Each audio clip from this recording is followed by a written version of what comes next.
While the Aaron Rodgers to the Arizona Cardinals remains in the speculation stage, there's no doubt about it. The veteran quarterback would be an upgrade at the position. Plus, all those worried about how much Jeremiyah Love costs, they need to think twice about it. We'll explain, won't we, Johnny Venerable? Yeah, I got a haircut. Plus, Trevor Sikkema. We're going to play that interview after yesterday's delay, and we get to yell and scream at each other. PHNX Cardinals starts now.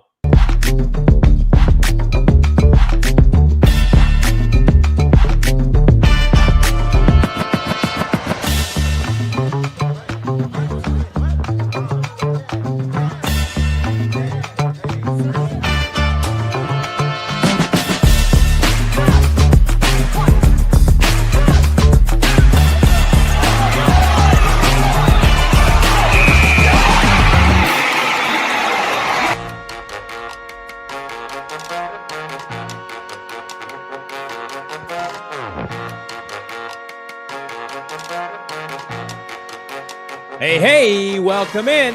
Welcome, Studio K, presented by our friends at Circle K.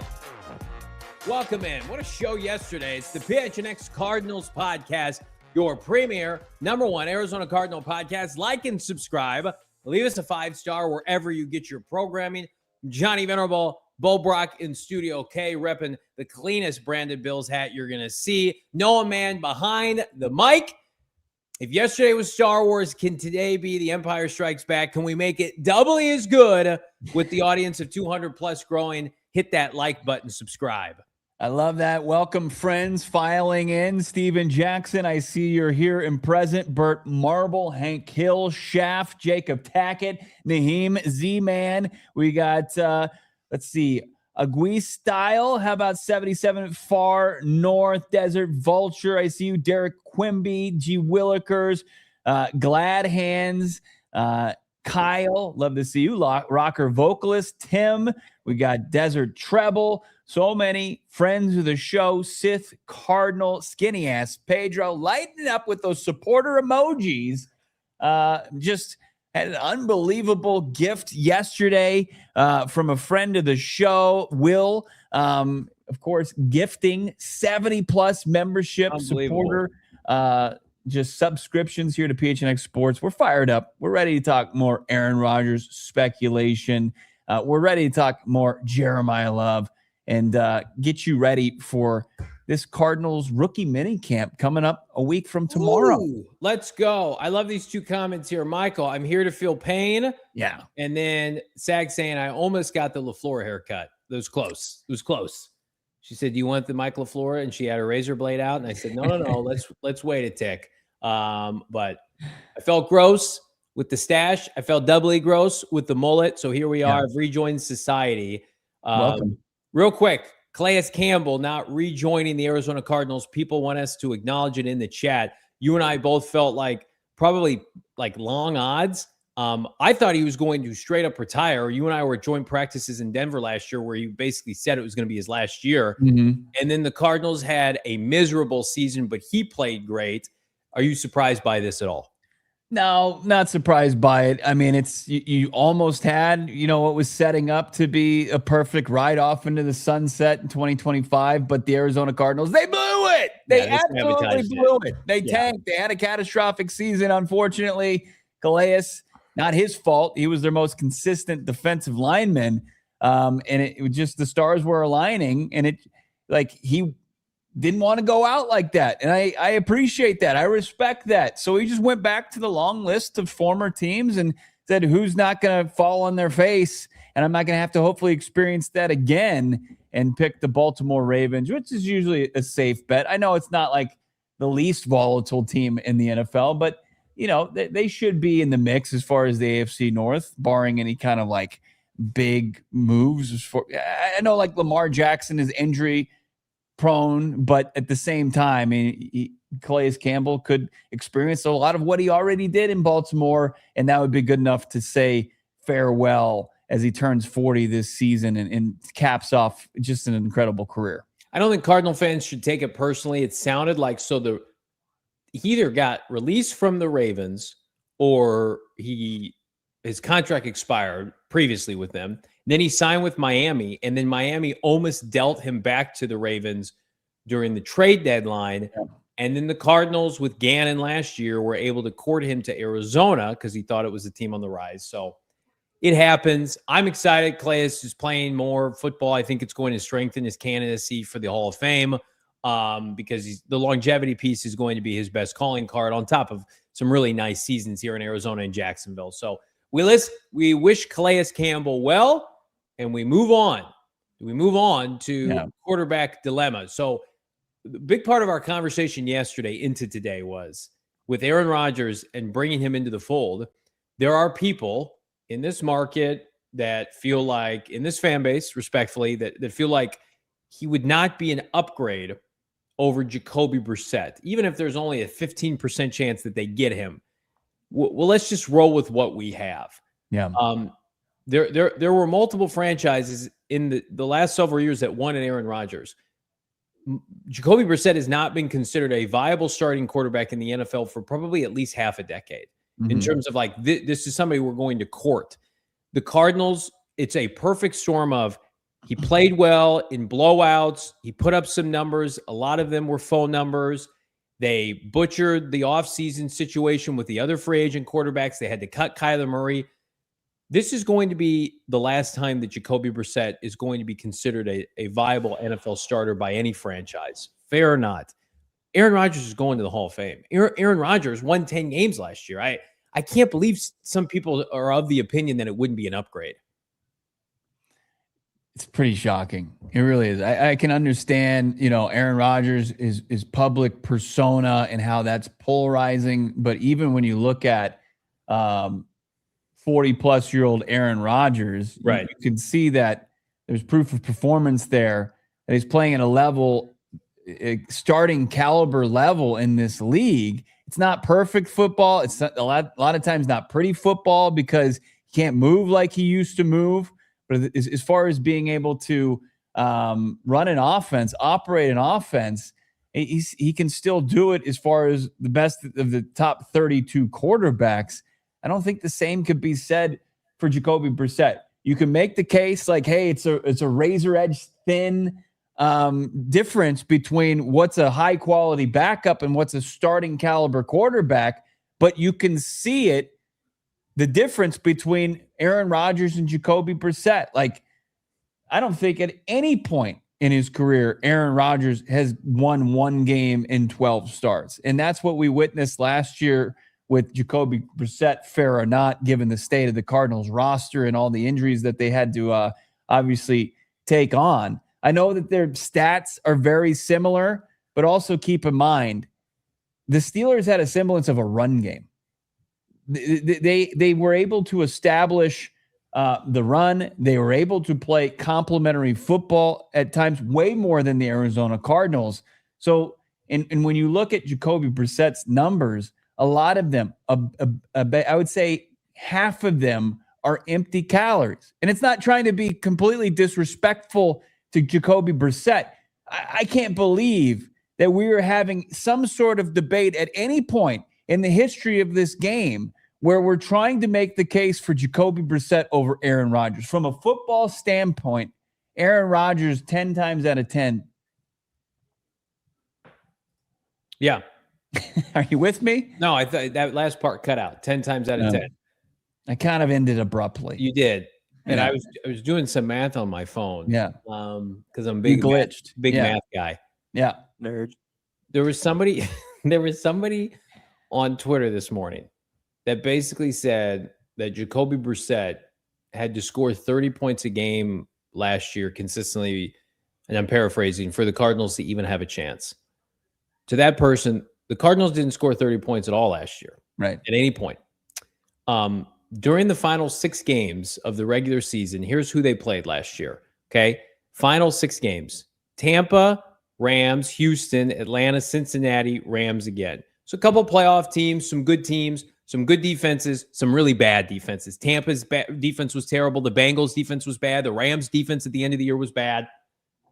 Does anybody know what the Cardinals average points per game in those games? Does anybody want to take a guess?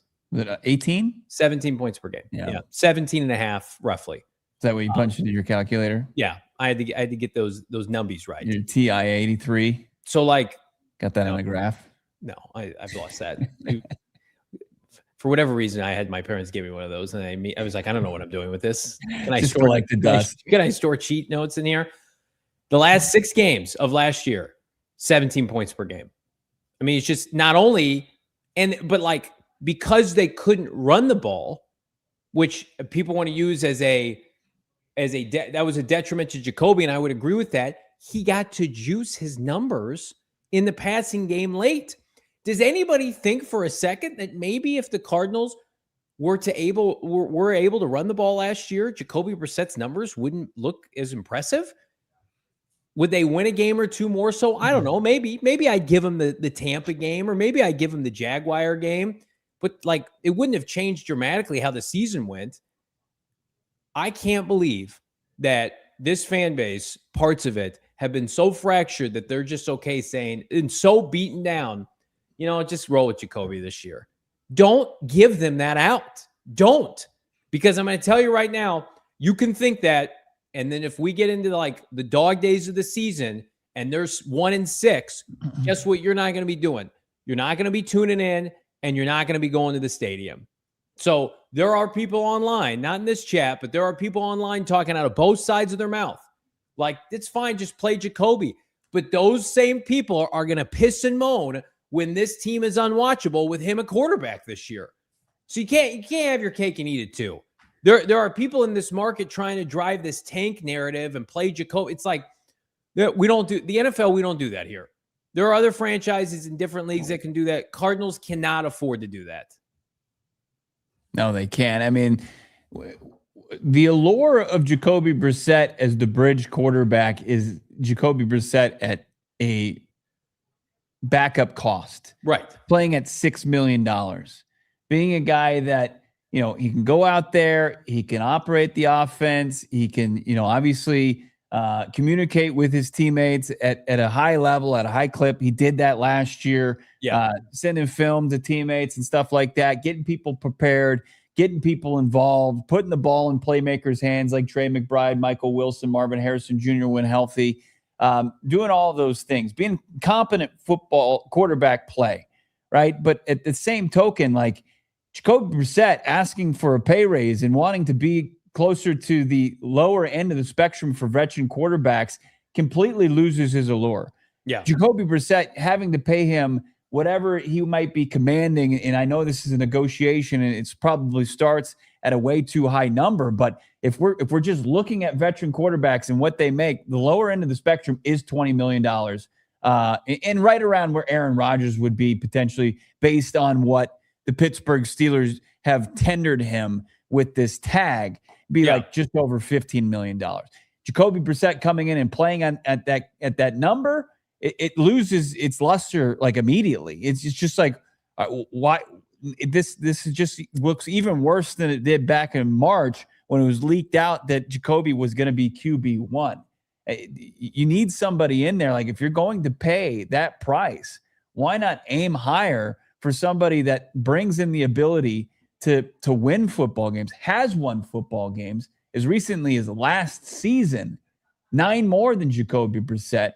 And, also to Charles Robinson's point, the old puts butts in seats approach. Yeah, God forbid you want people to come watch your team this year. Let's take a look at our tail of the tape. I can't believe we have to do this, but we made a graphic for the people that are struggling with this narrative. Jacoby Brissett, Aaron Rodgers. Last 2 seasons in terms of how many games they've started. So Jacoby, it's been partially with the Patriots, partially with the Cardinals. But guess what? The common denominator, 1 win. He went to New England, won 1 game. Yes, he won in like a backup capacity where Drake May had to leave a game. But games he started in New England, 1-4. Games he started with the Cardinals, 1-5. I don't need my calculator for this. 2-15 in his last 17 games. Not good enough. 25 passing touchdowns, 9 picks, 4,200 yards, 84 quarterback rating. Aaron Rodgers with the Jets, 5-12 with a high school head coach. With the Steelers last year, 10-6. Put them in the playoffs. Won the AFC North. 52 touchdowns, 18 interceptions, 7,200 yards passing, 92 quarterback rating. We could go deeper in the numbers for the nerds on Twitter, but I think this will suffice. I like Jacoby Brissett. I would want him on the team if all things are equal.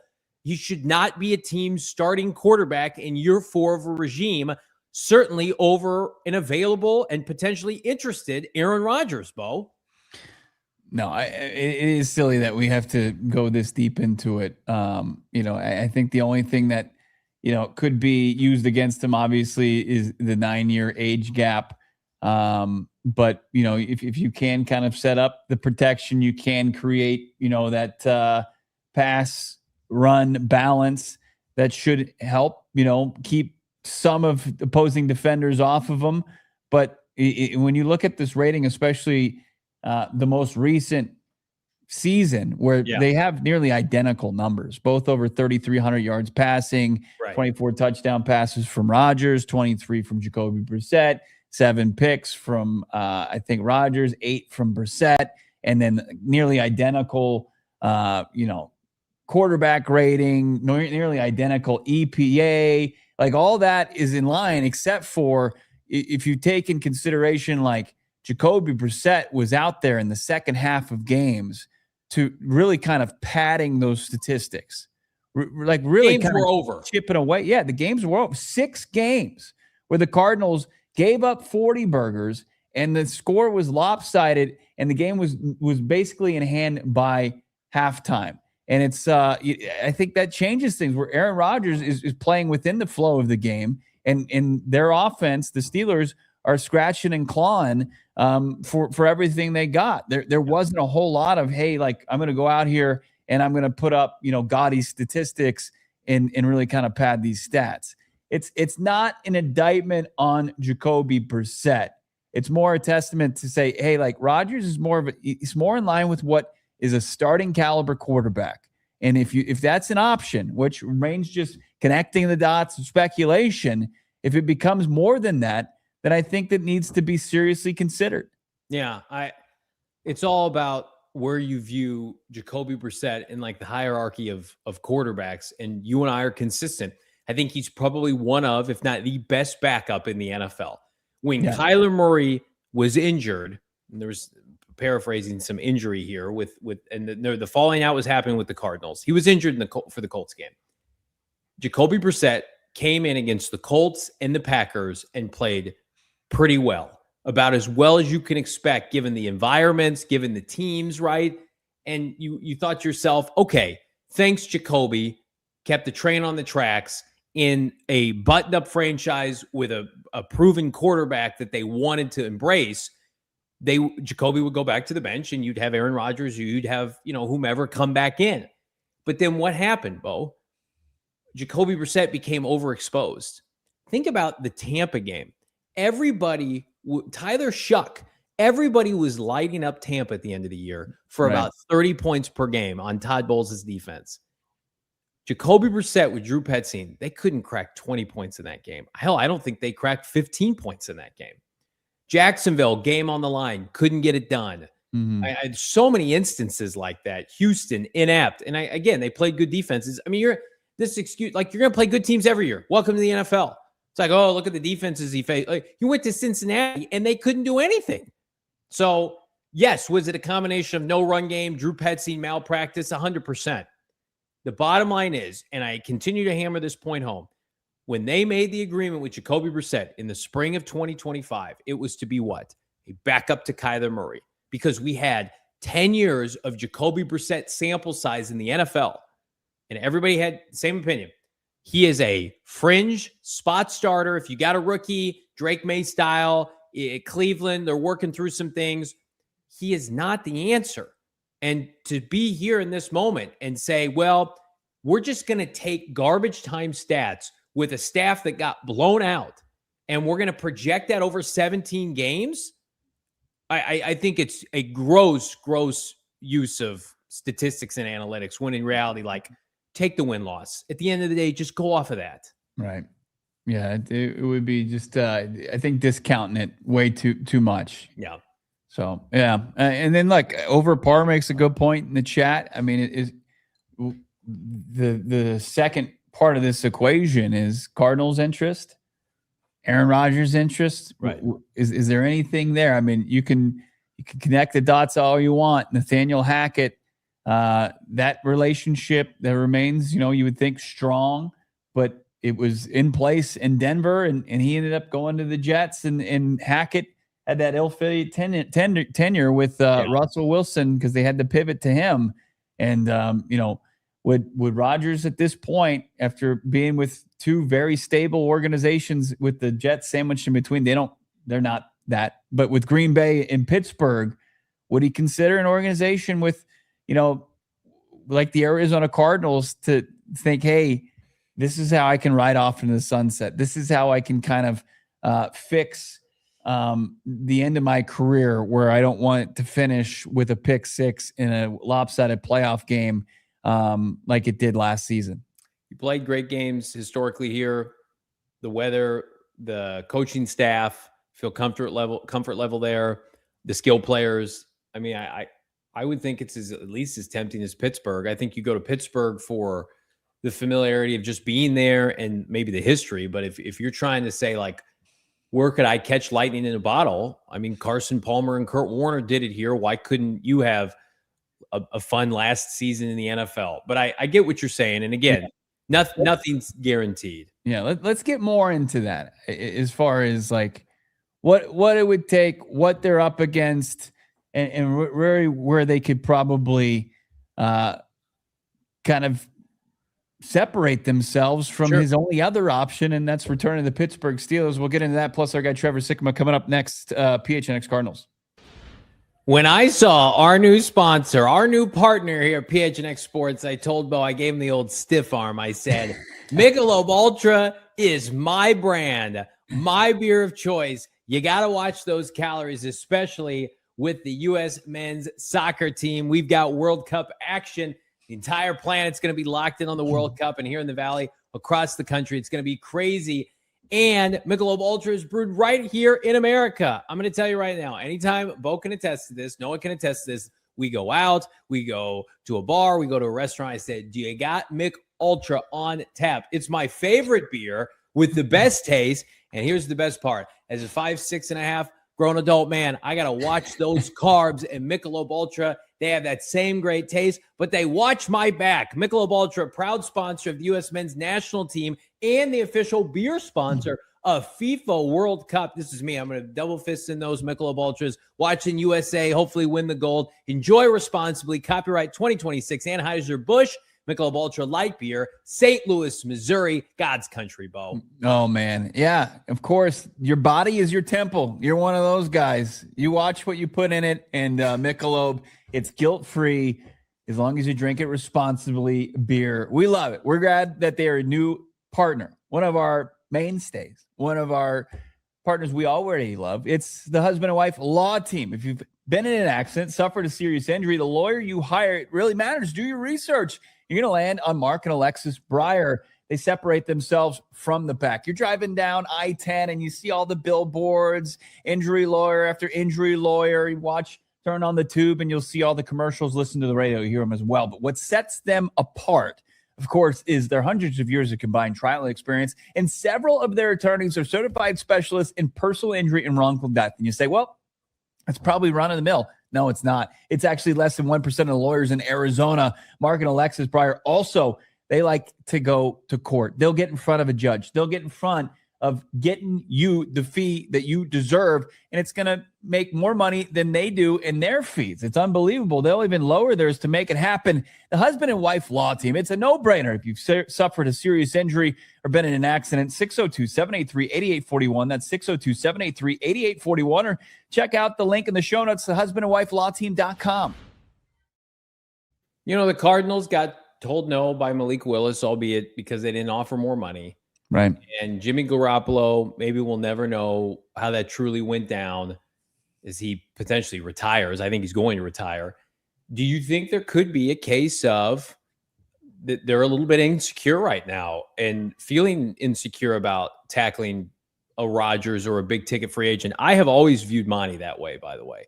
I think Monti's history in free agency is one that I'm going to come in, instead of striking out consistently, I'm going to go and I'm going to get mid to lower tier guys, and say that, oh, look at these players. I'm going to go give Kendrick Bourne $15 million. I think if they don't pursue Aaron Rodgers, if this doesn't come to pass and we have any inclination that he would play here, I think it's based on their insecurities of franchise. Yeah. I mean, normally you would feel like, man, isn't it late in the process to make something like this happen? Isn't it too late in the offseason? You got a rookie head coach. Don't you want to put him in the best position for success? It's just like, well, the other guy isn't even here. Like right. You don't even have Jacoby Brissett in the classroom. You don't have him in the gym, working out with his teammates. I'm sure he's probably keeping up in some fashion. That's how Brissett is. But, there is so much familiarity between Rodgers and Hackett. And there's going to be so many concepts that are similar to LaFluer and his brother and the things that Aaron Rodgers has experienced. So, these are special circumstances where it's just like, if the cost is going to be about the same, if Jacoby Brissett is going to force your hand to pay a guy over $15 million and get closer to maybe Kirk Cousins money, wouldn't you just rather pay it to Aaron Rodgers? Wouldn't you just rather get him here? Now, it becomes what would be Aaron Rodgers? What's the selling point, right? I mean, Aaron Rodgers, at least you can say this. The times he's played the Cardinals, he hadn't played them a lot. The times he's played them, Cardinals, State Farm Stadium, University of Phoenix Stadium was rocking. Mm-hmm. It was playoff atmospheres. It was the back and forth. Wasn't the game with Warner where Warner was just lights out? Mm-hmm. Wasn't Rodgers the losing quarterback in that game? Warner had more touchdown passes than incompletions. Right. And then, Aaron Rodgers, he loses in overtime after he completes back-to-back Hail Marys to Jeff Janis to go 99-plus yards to tie that game. And then there's the primetime game that was the beginning of the end for Cliff and Kyler and crew where A.J. Green doesn't turn around. And it was Cardinals were 7-0. Cardinals fans were dialed in. Does Aaron Rodgers know any better about this organization? I'm sure he does. He's been in the league a long time. But at least the few times that you faced the guy, you didn't fall on, you didn't embarrass yourself. You were actually a legit NFL football team. Everything was looking at its best. Well, you remember Nathaniel Hackett when he got here was this place is great. They have sun all the time. I mean, I'm sure just one call from Nathaniel Hackett, I think would go a long way. But I don't know. I think the longer this goes, somebody texted me this morning and asked me my opinion. I said that I think the longer this goes, the more it would benefit the Cardinals because of the point you made. Jacoby Brissett's not in the Cardinals facility. And potentially the longer this goes, maybe there's an opportunity to show interest or have interest or do a visit with Aaron Rodgers under the radar. If you're Aaron, and I brought this up yesterday, I just feel do you want to be backed into a corner by the Pittsburgh Steelers? Because it feels like the Steelers put all their chips into the Aaron Rodgers basket, assuming he would re-sign with them. It does not seem like a slam dunk, although it's the likely destination. But Aaron is going to operate on his time. He's 42, 43 years old. He's not going to want to come to all this other garbage that you guys are doing. He wants to basically roll out of bed and play when games start in September. And the Cardinals are kind of in a unique situation with GM Monti Ossenfort going on Adam Shine's show and basically saying this is an open quarterback competition. And so if that's the case, even though they doubled down on that before the draft, they said basically, and I'm paraphrasing, the quarterback room's not done. It's not a done deal yet. It's not finished. Right. I think that could mean also that it's open season. It's open-ended. We could make changes up until training camp. And I think if you're the Cardinals and that there's even a part of you that wants to pursue this, isn't it nice just thinking hey, Aaron, we would like to be considered. This is our offer. We think it's a strong offer. But we're not going to make a big dog and pony show with you in the media where the Steelers are we're trying to keep our 500 streak alive. Aaron, come back to us. The Cardinals somehow could come out of this looking really good if they play it right. And certainly if both parties have interest. Yeah. And then the case against Rodgers, he brings this drama. You don't want that for your first year head coach. Like I said, I'll lean into, hey, that's more of the public persona. It's more of off-season Rodgers. When Aaron Rodgers, when he gets to training camp and navigates that in the preseason and then weeks 1 through 18. Like, he is a pro. Yeah. Like, he helps out like Zach Wilson, Jordan Love before that. He was well liked in the Pittsburgh Steelers organization. You talk about some relationships he's had with coaches.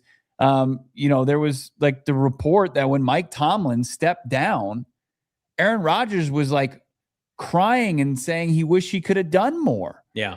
I mean, that heavy stuff. I know there's a lot of noise out there, but at the same time, let's sift through fact and fiction here.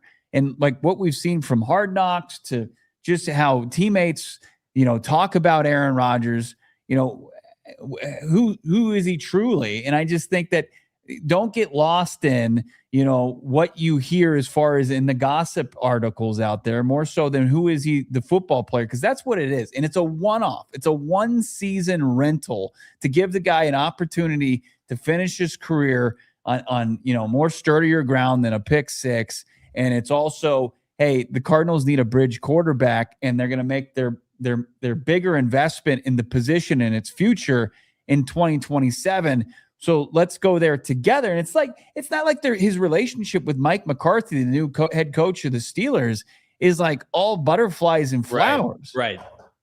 Well, he played some of his best ball under Matt LaFleur toward the end of his career. I mean, I was at the game in Lambeau Field where they lost to Josh Rosen. I'm pulling out of the parking lot with my dad, and we heard on the local radio Mike McCarthy had just been fired. Right. And that team was kind of on life support. And so they brought in Matt LaFleur, and it changed things. And then inevitably, like they drafted Jordan Love, and hopefully he and Matt are, on amicable terms. But I mean, it's like Mike LaFleur, Nathaniel Hackett, a lot of familiar faces. Mike McCarthy, it's like, I don't love their staff necessarily. It puts things in perspective for Aaron. Like, do I want to go another year where you're likely going to be worse in Pittsburgh, in my opinion, than you were with Mike Tomlin? You have a downgrade potentially at head coach, and you feel like you probably I would argue they've tapped out on the potential of that team last year. I think a lot of people thought like they were probably going to be below 500, and then they won the AFC North. If I'm Aaron, I'm either going out on that and retiring, or I'm trying to do something, for instance, in Arizona. Like, I'm going to take a bad team to the playoffs. I think that shows your value even more. Like the people who are like I saw on the Charles Robinson bite with Andrew Siciliano, he was like, I don't think you go to Arizona. They're a bad team. Maybe he'll go to Denver until their quarterback's ready to play with his ankle injury. You think Aaron Rodgers is going to be a bridge to anybody? Right. Are you insane? Like there's a situation like they'll play Jarrett Stidham if he's not ready to go. Right. Like he comes to Arizona, he's the unquestioned guy, and he wants that responsibility. And there are so few situations like the Cardinals in the NFL right now, because most of these franchises have their act together at quarterback. But because the Cardinals played this with just such buffoonery after releasing Kyler Murray and having negative plan to execute at quarterback, it's just they're an available team. They're an available destination. He's not going back to the Jets. It's just like Steelers or Cardinals, I think, is really the two teams. Jeremiyah Love gives him the best back he's played with since Breece Hall. Yeah. As far as the collection of wide receivers, I think it would rival. I know they brought in Pittman there in Pittsburgh, and they added a lot of draft capital to that offensive line, but I don't think there's any doubt Paris Johnson Jr. is the best tackle he's played with since David Bakatari. Yeah. Like, I think he really would have to look at it closer to understand that it's not this 3-14 team and lean on Hackett and lean potentially on LaFleur. And that could be asking a lot. I mean, sometimes to break that kind of perception, fair or not, it's tough in a league like this. We're coming back around the corner. Let's talk Jeremiyah Love and why the Arizona Cardinals and their fan base should not care one iota what the Cardinals are paying the third overall pick. Hit that like button. It's PHNX. Hit that like button for our friends at Gila River Resorts and Casinos. They were low-key the MVP of PHNX Cardinals draft weekend. We loved our time at Wild Horse Pass on Thursday night. Packed house, 100-plus capacity crowd. And then I got introduced. Shame on me for waiting this long. Santan Mountain. Unbelievable vibes. The sports book is my personal favorite. I absolutely love it there. We're there for Friday Night Bowl. Capacity crowd for night 2, over 50 people there. The casino was on point. I love it because, we've got Santan and we've got Wild Horse Pass right in my backyard here in the East Valley. But again, they've got multiple locations, including Lone Butte, Vicueva. It's fantastic. Find one of their 4 locations and experience what ultimate relaxation and luxury can provide. 4,500 slots, live table games, an unprecedented level of entertainment. I'm so fired up to go back to one of their many locations. It's time you and I made a trek out to the other 2 locations because they're a staple here in the Valley. It's Gila River Resorts and Casinos. Visit playatgila.com. I'm going to tell you right now, we got feedback from some of our friends that either traveled cross country or in state for our draft coverage. They said the amenities at Wild Horse Pass were 10 out of 10. So check them out as well. Yeah, we know that from experience. Loved the stay there last summer. Perfect staycation spot. Speaking of Valley staples, how about since 2002, it's the Window Depot.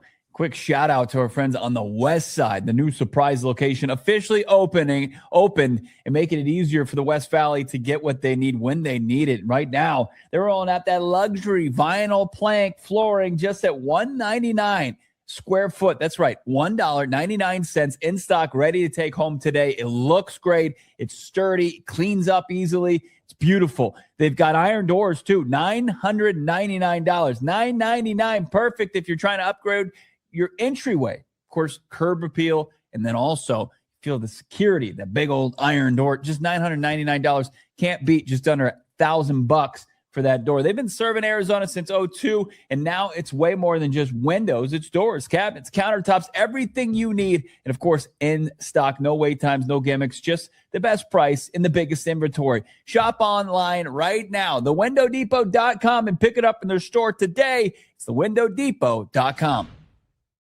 One of the biggest narratives since the Cardinals even considered drafting Jeremiyah Love was the amount of money that the Cardinals would have to pay said running back.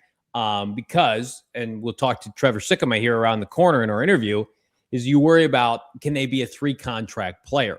But a stronger talking point, a louder talking point is that when you pay a player in this pay slot of the 3rd overall pick, it's immediately going to be a top 5 paid player at his position, that being Jeremiyah Love. And then, of course, there's the other piece of this, where the Cardinals are already paying multiple backs and what have you. I don't care one iota about what the Cardinals pay Jeremiyah Love. They don't have enough good players to pay. And if he is going to be a focal point in this offense immediately, which we expect him to, why doesn't he deserve to be paid a premium? Look, I mean, Travis Atchin, how you pronounce it, I think he corrected all of us finally. He signed a $50.5 million contract, just short of the 4-year, $53 million deal that Jeremiyah Love got. I mean, we're talking about a couple $100,000, $13.25 million for Jeremiyah Love on average, $12.6 million for Travis Atchin, who signed with the New Orleans Saints. It's like, who would you rather have? Would you rather have Jeremiyah Love? Is he 20 years old, just coming from the collegiate ranks to, or would you rather have Atchin? Would you rather have what you got, a $40+ million in guarantees on 3 years for Kenneth Walker, who's strong during the postseason last year, but was he a guy that you want to play? Got injured, missed time. I think you can get lost in the total dollars on it. You can see across the league, because it's a 4-year deal with a 5th-year option, where of course the guaranteed money is going to surpass any other team. But at the same time, I mean, if he becomes who you think he can, he's going to be right in the mix and paid properly along with his peers. You tell me Saquon Barkley is going to be 29 this year. He's still a really good player. He's the number 1 paid back in the NFL. Yeah. He's 29 years old. Jeremiyah Love is 21 years old. Right. I think he's slotted in right outside the top 5, and that can change based on guarantees and structure, whatever. But if I'm looking at running backs in the NFL and who's paid a premium, McCaffrey's 30, Derrick Henry's 32, Alvin Kamara's 31, J.K. Dobbins is 28. Chuba Hubbard, 29. Those latter two haven't aged particularly well. But it's like, if I have to pay Jeremiyah Love big money for the next 10 years, guess what? That means the pick was a home run grand slam. Right. We should be so lucky to sit here and be like, well, we'll have to pay him money into his 30s. Hooray, let's throw a parade. He's probably going to the Hall of Fame. Right. Get his jacket ready 10 years after Larry Fitzgerald goes in the Hall of Fame. It's just like, it doesn't matter. This number one, the cap is so inflated. And number two, let's cue this up, Bo. Does anybody know the Cardinals cap situation for 2027? Because we're going to educate everybody right now via overthecap.com. The Arizona Cardinals, let's see it, Noah. Here's their cap setup. $155 million in available cap space. Here are their top 10 cap hits as of right now. Keep in mind, Budda Baker's $20 million salary, almost none of it is guaranteed. You could move off of Budda Baker if you wanted to and get an additional like $18 million. Right. And then you've got Paris Johnson Jr. on his rookie deal, Marv on his rookie deal, and Walter Nolan on his rookie deal. I mean, the people who complain about what the Cardinals are paying their running backs, specifically Jeremiyah Love, take a look at this and get back to me. I mean, you could give these guys pay raises if you wanted to. I mean, they have FU cap money in 2027. Yeah. So like everybody that's getting sticker shock from drafting a running back third overall and having to pay him $50 million in guaranteed and screaming, and you'll hear it from Trev, and I respect Trev's opinion, but you have to take a look deeper on what's on the books for the Arizona Cardinals going forward. And there's not much more to it. Like that's McBride's big money deal. He was the highest paid tight end in the history of the game before Kittle bested him. He's making top dollar money there. Paris Johnson Jr. is probably that's his 5th-year option. He'll probably beat that by a couple mil and be there consistently. But there just isn't a whole lot of money on the books that should scare you off from taking who is the best player available at the time in Jeremiyah Love. Like you can say, hey, like you lose your edge team building, but like as it pertains to the Arizona Cardinals, relative to the Arizona Cardinals, it's not going to matter. They're going to have cap space. They're going to have more cap space than they can spend in 2027 and probably 2028. Yeah, like emphasize that last point, Bo. We've seen these teams like the Raiders and the Bears and teams of years prior who have the number one in cap space, and they can't spend half of it in free agency. Now, like Michael Wilson's going to get an extension. Paris is going to get an extension. Like Trey's extension kicks in. But like, does anybody see a quarterback on that list? I mean, there's not a quarterback on that list. Like they could acquire a QB or not. They could get one in the draft. They could be paying a third rounder to hopefully start for them in 2027 and Carson Beck. It's just laughable to me that people want to pearl clutch the Arizona Cardinals drafting a running back third overall because of money. Right. Well, and like look closer. It's like you're going to hear the Saints are somewhere closer to that, like they're the next highest paying team in guarantees. And we're talking about money down the road. And it's like Alvin Kamara and Travis Etienne are making a combined $26 million this season. Yeah. Cardinals aren't even there. And they're paying three guys. They gave Algier, $6 million on average. And Jeremiyah Love's making 13 and James Conner's making 3. Yeah. So like, if you're going to be outraged, she's like, look at how much the Saints are paying for these 2 running backs. It's like, would you rather play Jeremiyah Love $13.2 million, or would you rather pay Kamara $12.2, or God, Josh Jacobs 12, or Ramondre Stevenson 9? Let me ask you this: is there a back in the NFL? I don't even care. Contract withstanding, it doesn't matter. Take it or leave it. Is there a back in the NFL that you would take over Jeremiyah Love at 21 years old today? For me, it's only Bijan Robinson and Jahmyr Gibbs. There's not another back in that group that I would say I would take them clear cut over Jeremiyah Love. I mean, the other players I read to you, McCaffrey, old, Barkley, old, Derrick Henry, old, Kenneth Walker, no, Breece Hall, no, Jonathan Taylor, no, not at 27. The only 2 players I would take would be Bijan and Jahmyr Gibbs. Yeah, I think that's fair. Then what are we talking about? Yeah. You got a 21-year-old phenom Heisman Trophy finalist that is a elite runner of the football and a plus pass catcher, and people are pearl clutching over $13 million. It's like, guys, come on. You want to kick the Cardinals while they're down? Go in on their quarterback room, please God, so we can get real options here. Don't do it on Jeremiyah Love. Yeah. Unbelievable. You're going to hear some of the logic, though. Our guy, Trevor Sikkema, he breaks it down why he's not as high as we are on the Jeremiyah Love pick. Plus, he gets into Carson Beck. Let's hear from our guy. We love to talk to Trev, even if it doesn't, in line with what we're saying on the show on a daily basis. He is about as good as it gets as far as just NFL minds, and as far as the best as it gets as far as NFL draft analysts and experts. Here's our interview with Trevor Sikkema. Enjoy. And what was the pivotal draft class for Cardinals general manager Monti Ossenfort? How did he grade out? Was it pass, fail? We go to our expert, Trevor Sikkema. You got to check him out, of course. Stock Exchange. He joins us here on PHNX Cardinals. Subscribe here to PHNX Sports. Like this video. And Trev, let's start with the first pick, Jeremiyah Love. We'll get to some comments you made to us at the Combine, but the Cardinals pulling the trigger on the Notre Dame playmaker. Your thoughts? Yeah, so obviously you drafted him at number 3, and I had him number 2 overall on my big board. So in terms of like where you're drafting this player in a vacuum of the guys that you had to choose from, I love the talent, right? I mean, like I think that anybody who's watched any sort of clips or game of Jeremiyah Love can see that the guy's incredibly talented, and his presence on the roster objectively makes the offense better. There's no doubt about that. I think the cons, or the other side of the coin to sort of this pick here at number 3, is when you start to talk about the economics. Specifically, you look at the offensive line. I know they added Chase Bisontis later, which is a pick that I absolutely loved from them.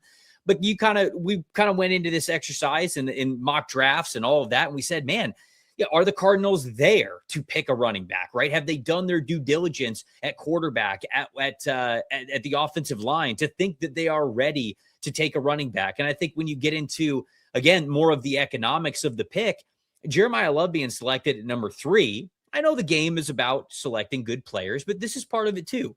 He's going to make over $53 million, I think, if I saw that number correctly, when it comes to fully guaranteed money on his rookie contract. If you combine that with what Tyler Algier is going to make in guaranteed money, and then the little bit that James Conner is as well, that's right around $63 million that is fully guaranteed to the running back room.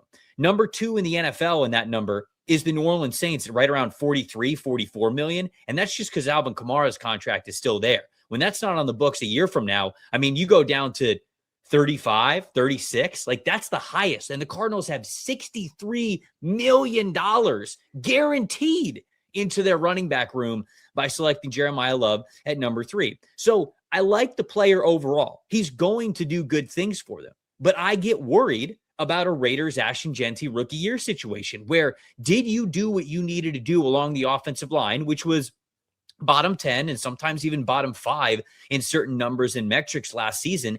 Do you have the line in front of this player to actually maximize the value that he is going to bring to you? So it's kind of one of those, football guys will tell you, hey, he's just a damn good player, right? You got to draft him. He's right there. You got to take him. Versus, I think, the other elements of the draft, which economics go into it, trade down options go into it, other positions of value kind of go into it. And I think that's where you start to creep into was this the best potential move that the Cardinals could have made? It's hard for me to say yes, given all of those numbers, but objectively, I can also admit that this offense is going to be better now that he is in it. We're going to play this clip from the NFL Combine where we talked about Jeremiyah Love. Then I want to come back and I want to follow up just based on, because your opinion in this clip was the consensus that everybody we talked to, Mina Kimes, Dan Orlovsky, everybody. So we're going to play the clip. Then we're going to come back. We're going to talk about, did the Cardinals do enough from the moment we met with you to the drafting of Jeremiyah Love to warrant this pick? I mean, is that cotton candy for breakfast for the Arizona Cardinals, taking Jeremiyah Love 3rd overall? Yes, it is. You talk about like 2 contract players. Yeah, it's dessert first. Like that's dessert first of the meal. I think he would be the 2 contract player thing starts to get tricky with running backs, sure, right? Because it is a position that takes so much punishment. So that kind of goes in the equation a little bit. But yeah, of course. I mean, I think this team would love a Jeremiyah Love, and in a vacuum, picturing him in a Cardinals uniform and what he could do for the offense is extremely alluring. But to me, it would be irresponsible. So that clip happened before they gave Tyler Algier a 2-year contract. So we started free agency, Trevor, thinking, yeah, my Jeremiyah Love dream is dead. And so one of two things happened. They either said, we're comfortable with $60+ million in guarantees, and we don't care what anybody thinks because we have $150 million in cap space next year, or they changed their mind at some point in this draft process. What do you think is more likely in your opinion? I think it might be more likely that the closer we got to the draft, they wanted to make a splash, right? Like they wanted to get a fan favorite. They wanted to get somebody who could really get the fan base excited. Because I think they went through free agency, and it wasn't just Tyler Algier, which I like the Tyler Algier signing. I like the Isaac Suomelo signing as well. Is Suomelo going to be there for years and years and years? No, but I do think that he is a small and needed upgrade to the interior offensive line. And I think that when they went through free agency, the big issue for me was that they weren't able to address quarterback at all, right? And that even manifested in the situation. Not that there was a robust quarterback market of guys who were really alluring, especially since Kyler Murray was coming from this destination. But you look at a situation where Jacoby Brissett, who was on this team last year, not a good win-loss record. Now, to be fair, they were able to put up a good amount of points when he was there. They just really couldn't, play team football and actually get those wins when they were able to put up a lot of points. But Brissett was so much in the situation where he's like, you guys don't have anything else, to the point where I'm a holdout. Like, I'm going to try to get more money out of this situation. And to me, that kind of spoke volumes of when they didn't address quarterback in a different way through free agency. I think they got closer and closer to the draft, and they were like, we got to make a splash. Like, we got to make a splash on the offensive side of the ball. We wish that it could be quarterback. We talked about Ty Simpson for them. I thought there was no way that Ty Simpson was going to go number 3. It was much more likely at 34, if that at all. Maybe a little bit of trade up, but you guys know what I'm saying in that range. So to me, I think that it was more of, as time went on from the middle of March to the end of April, this team, this organization, this ownership, whatever it is, I think wanted to make a splash. And they said, hey, you know what? Forget about the economics, forget about the money, forget about trading down and getting cute with it. Let's go get a player that our fan base can be excited about. And to me, that's what I think they leaned on when it came to the logic of number 3 overall. There's been a couple eye-opening, just downright sad moments as far as the quarterback position this offseason. The release of Kyler Murray, obviously having to absorb all that dead cap. And then the reports that talk somehow broke down with Jimmy G. They couldn't even woo him on day one of tampering. And then, as you mentioned, probably the saddest contract holdout in NFL history, where backup quarterback Jacoby Brissett's leveraging the Cardinals because he's the only guy in place. He's the default QB1. They finally addressed the position. I think with an eye towards the future, I guess you could make that case. You did the great, draft coverage with Bleacher Report when the Cardinals made the pick of Carson Beck. Hilarious reaction. But let's now that you've had a couple days to kind of marinate on it, what are your thoughts on Beck, the fit, and just the prospect coming to the Cardinals? Yeah, so again, unfortunately, I feel as though the Beck pick at 65 specifically is a manifestation of them striking out at quarterback multiple times throughout the offseason. That's kind of how I feel about it. And when I look at Beck as the pick there, to me, the reason why you take him over maybe a Drew Aller who has a higher ceiling, Cade Klubnik who might have a higher floor, certainly Garrett Nussmeier, but there's everything, with the back injury with him. So, hey, I can sit here and say I'd have 1,000%, no question about it, taken Garrett Nussmeier at 65 if you were going to take one. The medicals, I don't have all the access to that. He obviously he barely gets drafted. And so that was kind of crazy to me. So it's hard for me to sort of say Beck versus Nussmeier. It feels like that wasn't even a debate or a conversation because of Nussmeier's back injury. But when you look at Carson Beck, I think the whole thing that they thought of was they're going to need a quarterback to start this year. I think there's a world where Beck starts more than half the games for them this season. He could start double-digit games for them. And when you're in a situation where you have to draft a quarterback in the 3rd round that can play or might have to play double-digit games for you, well, all of a sudden at that point, Nussmeier's back, gets real iffy.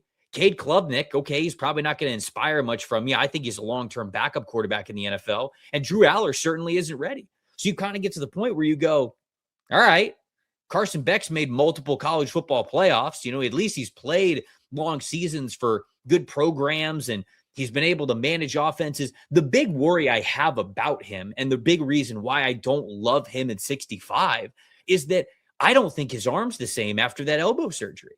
I think that when you look at the Georgia tape, he's got a lot more velocity on his arm. And I thought his arm was maybe above average before the elbow surgery. Now I kind of think it's below average for the NFL. At Miami, what was good was I think he recognized he didn't have that velocity anymore, or at least it wasn't what it was previously. So he became a little bit more of that game manager, somebody who was good with those anticipation throws, tried to win with his mind, pre-snap and post-snap as much as that arm talent. So in that regard, it was kind of my reaction on the Bleacher Report show. You'll see it if you go back and watch it. I kind of like tip my head back and I'm kind of like thinking about it. And then you could see I take this deep breath and then I kind of, tilt my head back up because I get it. I don't love it, but I get it. If you were going to take any of these quarterbacks in this class to start double-digit games for you after Ty Simpson and Fernando Mendoza, Carson Beck probably had to be the guy. So it was one of those where I was like, I guess, kind of a thing for the Cardinals, where I think they're just unfortunately going to have to lean on him a lot more than they wish they had to for a rookie quarterback in this situation. Interesting stuff from Trevor Sikkema there. I mean, whether you agree with him or not on the selections of Jeremiyah Love and Beck, I think as far as just trying to figure out what pushed the Cardinals to that point, I thought Trev was probably spot on. 100%. As far as having such a lackluster offseason, not hitting on any of the quarterbacks that they wanted to hit with, ones you liked, ones you didn't like, ones you wanted to pass on ones you wanted to sign. It forced their hand as far as trying to get some box office in the third overall pick instead of maybe going with like the ultimate like team building approach. Yeah, I mean, they blew it in March, and we were there for that. We had a front row ticket to that. Yeah. It was a horror show. And like that, I think Carson Beck can work out. I disagree. I think his arm strength, you look at Brock Purdy the year after his elbow got mangled in the NFC Championship game. It took him a full year to come back and have a stronger throwing arm. You can read Niner beat reporters talk about it. Like his arm had to go through a year of conditioning and get back to where it was. So I think, Cardinals vetted him, brought him to their facility. If he had a rag arm, they would know it. But it's fair to question it because last time people saw him, it wasn't the same, but he still got to the national championship. Yeah. I'm of the mindset the Cardinals, after they had a literal horror show of free agency, pivoted with a lot of their strategy. And good for them. And I hope they continue to do that. But I agree 1,000%. If they had gotten Malik Willis, or a more proven veteran starting capable quarterback, I think this offseason, the trajectory of it would have looked very different. I don't know if Jeremiyah Love would be here, frankly. So maybe it worked out for the best. The arm injury is really interesting because, like, if you look at it from a baseball standpoint, so far often, like the guy, I don't know if he had Tommy John or what he had repaired, but often like those guys coming back from UCL injuries are throwing just as hard, if not harder, based on the rehab. Yeah, I mean, like, go watch, like, his combine footage was impressive with his arm, so I'm not worried about it. I mean, they play indoors. I think the biggest thing for him over what they've had in Kyler Murray is they want somebody with some size that can stand in the pocket. And for whatever reason, the prior iteration, even with Kyler's arm strength, you didn't see them push the ball downfield. So now they have a new regime. The Jimmy G's, the Brock Purdy's, the people who've succeeded in this offense, outside of probably like peak Aaron Rodgers and obviously like Jordan Love, like you don't need a huge cannon of an arm.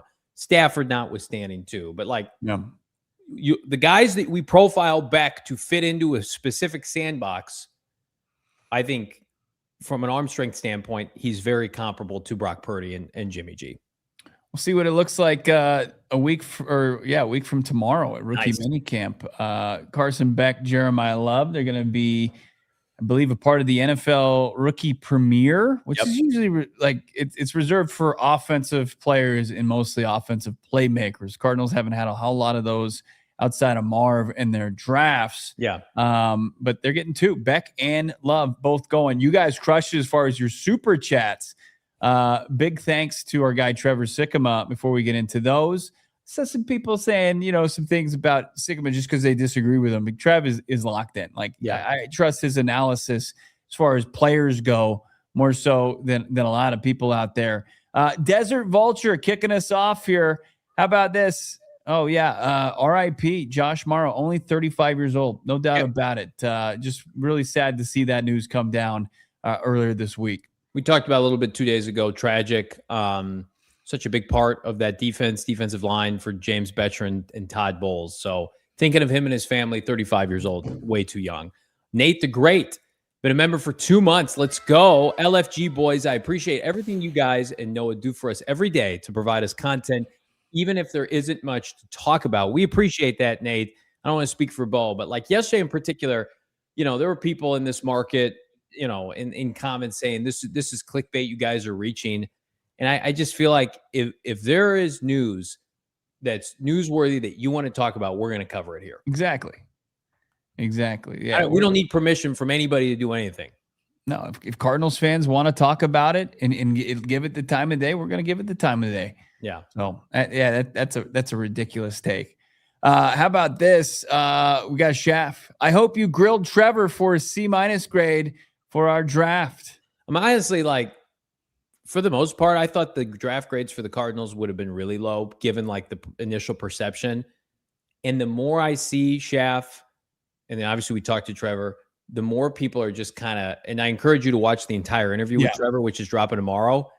The deeper you get into that draft, the more it's can we just exit this SOB with some starters and one good player?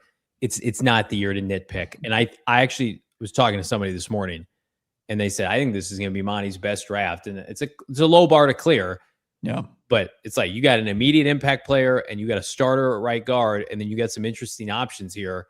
I think you play with house money with Jeremiyah Love. Well, and then there's a lot of talent evaluators that just said this draft was not good. No. Just was one of the worst. It's the worst draft I've seen since I've covered the sport professionally. Yeah. But Schaff, I know you will check out the rest of that interview. He is way more complimentary of kind of the fill in the gaps of this draft, the Basantis, the Proctors, even the Carson Shire pick. Yeah, we get into real sicko level stuff with Trevor. Check out that VOD. Carson Buscemi. Hackett better have made that call to Aaron Rodgers. The longer this goes, hopefully some relationships are not mended, but rekindled a little bit.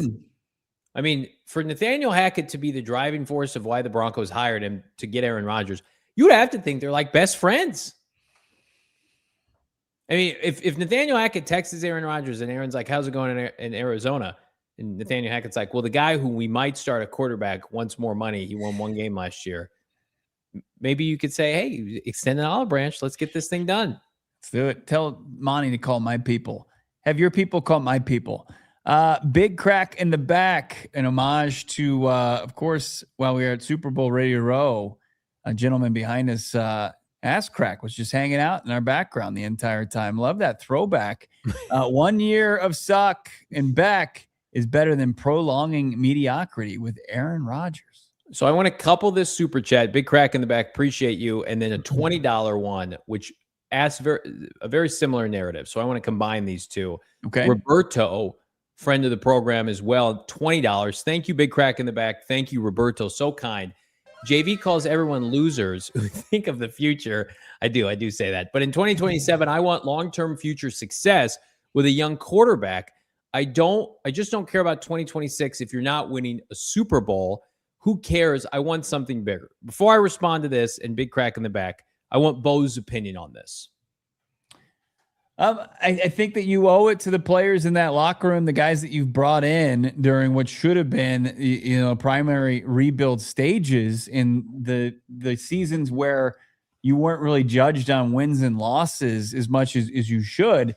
You ought at this stage to at least put in an effort at the position, and like the roster you have in place should be able to show its worth and your general manager's worth along with that. There's a lot of guys who've put time and effort, blood, sweat, and tears in this thing on the player side, and also trying to set up your first year head coach for success. So like to say, hey, we're just going to pack it in for the most part, and we're just going to settle, for the best draft pick we can get in the 2027 for the sake of giving us the best shot and the best chip at this, really talented class.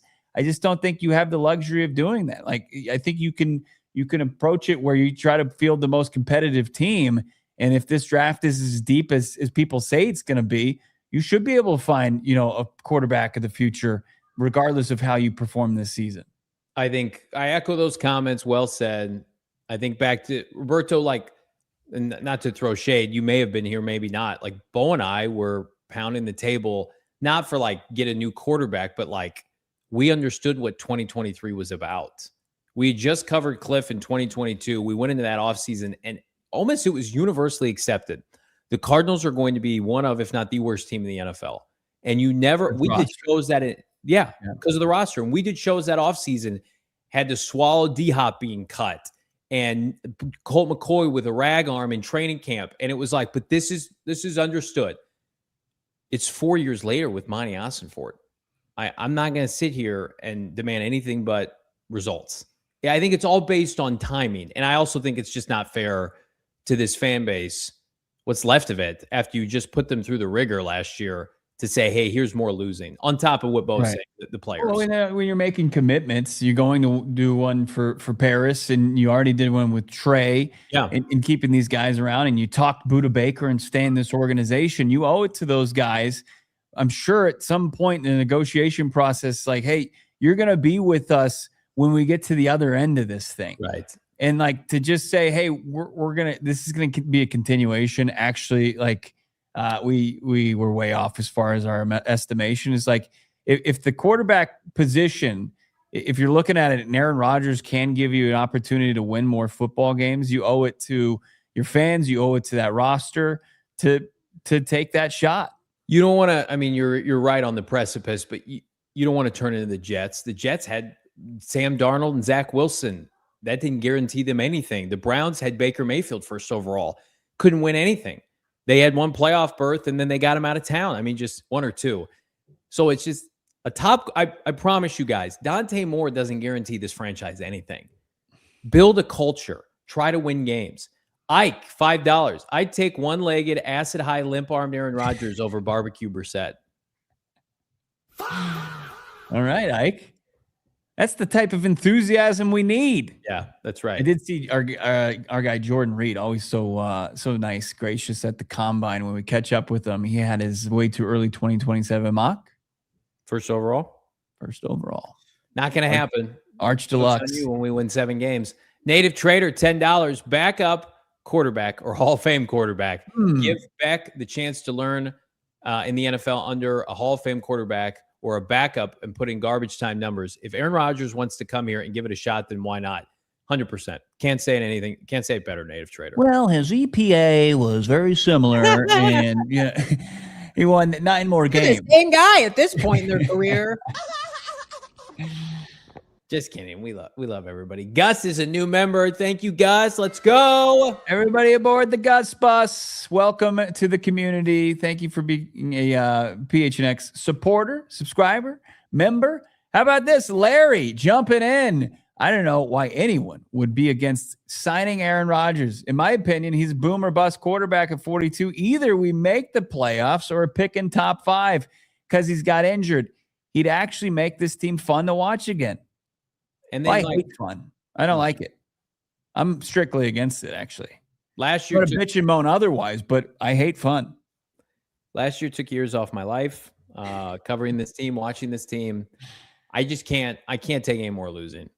Never going to be okay with it. I do have news for you there. Regardless of which direction they go. No. Our guy Gus is jumping in. Wasn't he? Did he just become a member? Or is this a different Gus? Different Gus. All right. But this one's been a member for 4 months. Let's go. Give Aaron Rodgers $20 million and all the peyote he desires. Whatever. Put it on a smorgasbord. Get a buffet. Put it in the the club is. What's the club at the Cardinals Stadium? Where the fancy seats. Yeah, Club Sadness. Yeah, keeping it going here with our 82 Airborne. I hope Jacoby knows this would be the best offense he has played in. Airborne. My point is, I don't think Jacoby will look as good as last year. And when he looked good, I think there's a chance he doesn't look good. I think there's a chance that people are going to be like, "Hey, this is a year older and different offense." He was a perfect fit for what Drew Petzing wanted to do, and he had worked with Drew before. This is a little bit different. We'll see. Sam went digital. That is if he's not. I still think there's a more than 0% chance that he's traded before training camp. Sam went digital, $9.99. Besides being extremely desperate, don't you feel like LaFluer being part of the draft process is what set this draft apart compared to previous years? Great point. This pick just made so much more sense this year. I agree with that.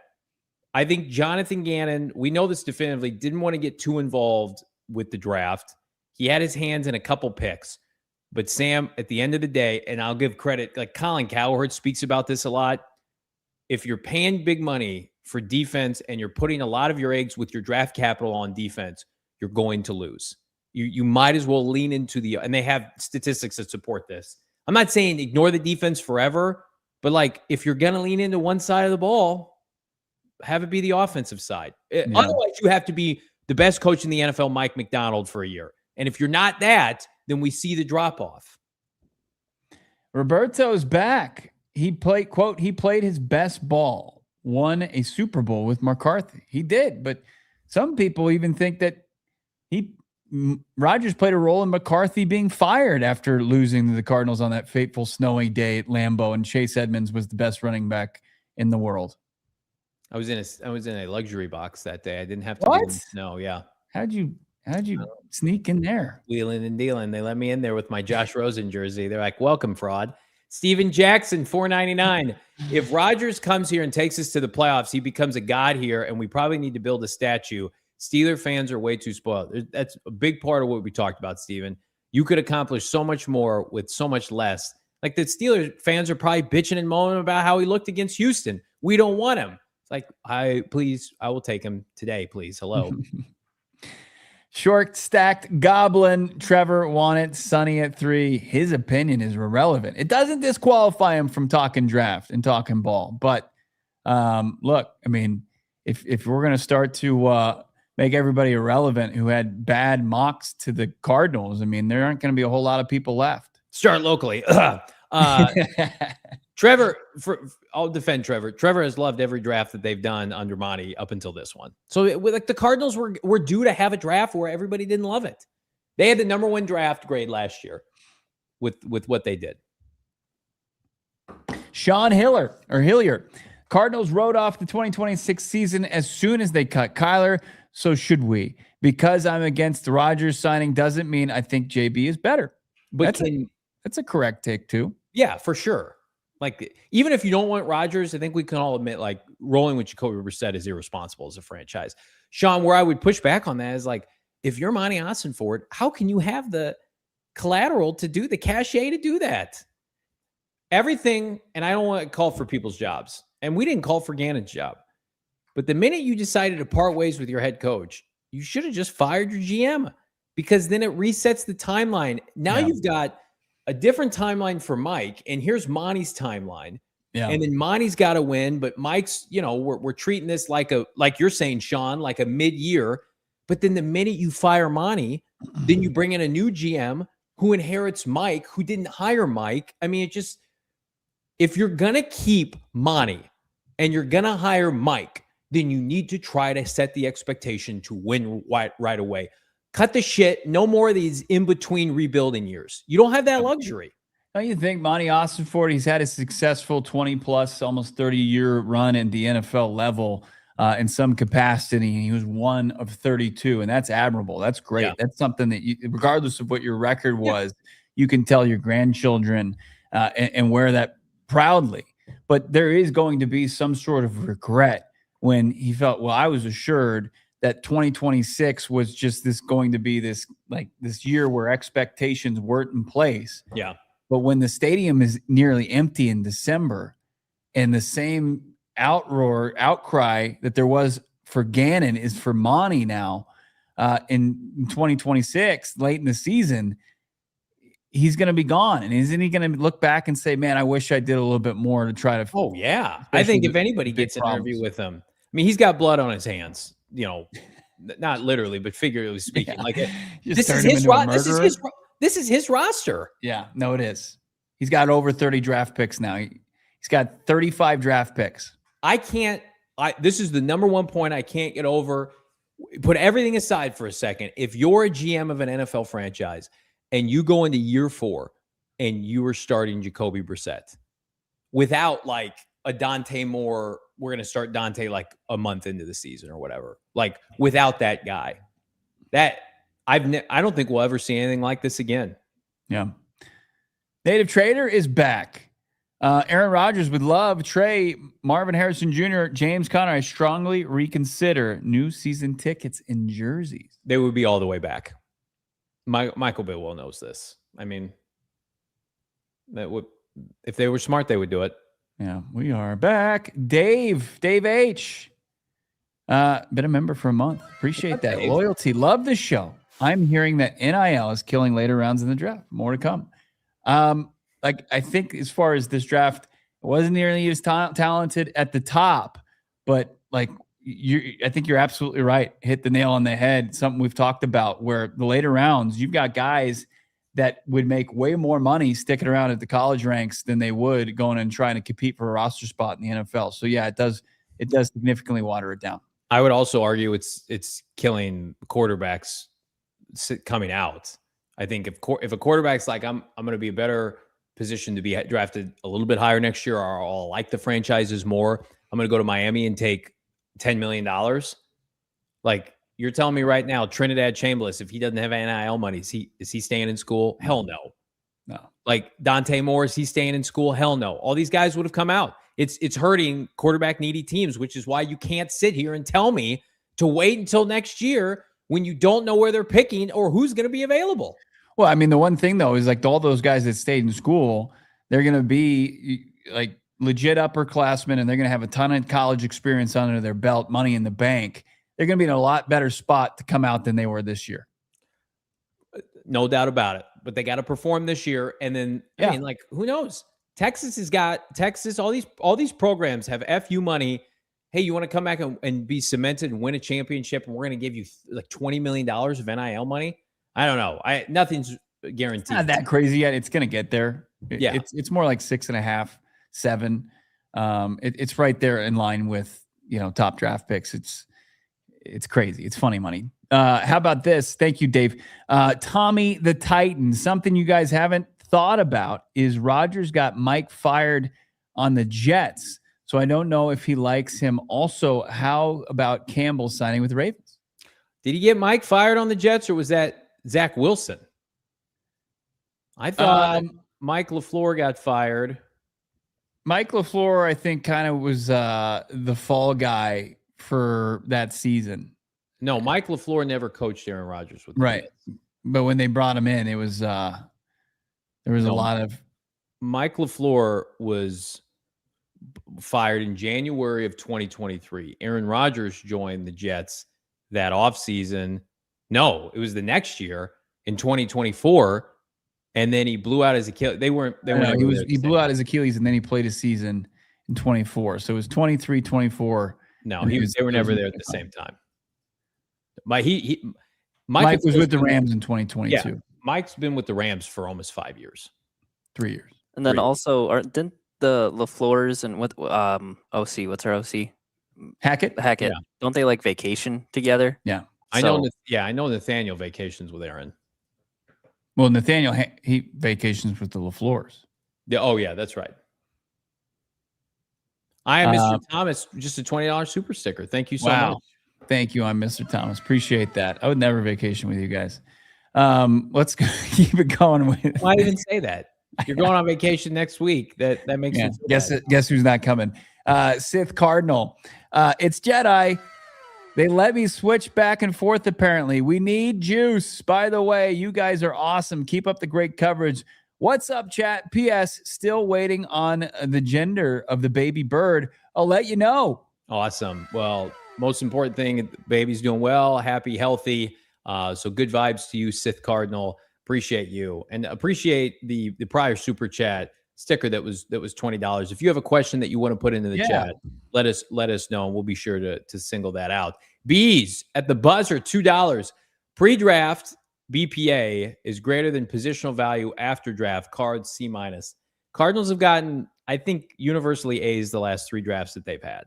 And if anything, they got maybe a B+ from some people, the Darius pick in 2024. Yeah. I mean, like, if everybody knew and you could grade it, then this would be an exact science. It's not. And they also, like, what people don't understand is, like, they have these positions filled with guys that they've drafted that were, like, top picks. It's not like in 2023 they were starting over. So, like, a running back would have been egregious.